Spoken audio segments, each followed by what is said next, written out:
back. In this video I have a monitor ACER AL1716F model, which is 17-inch monitor. Is on a base stand. So in this video I'll show you how you can remove this stand.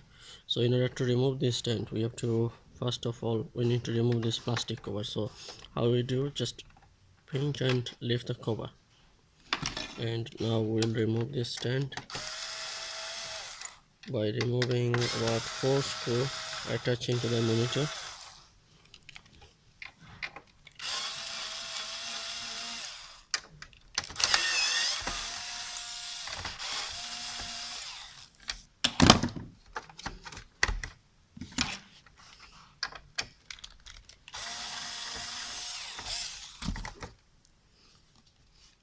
Thank you for watching the video. If you like it, please subscribe the channel, please.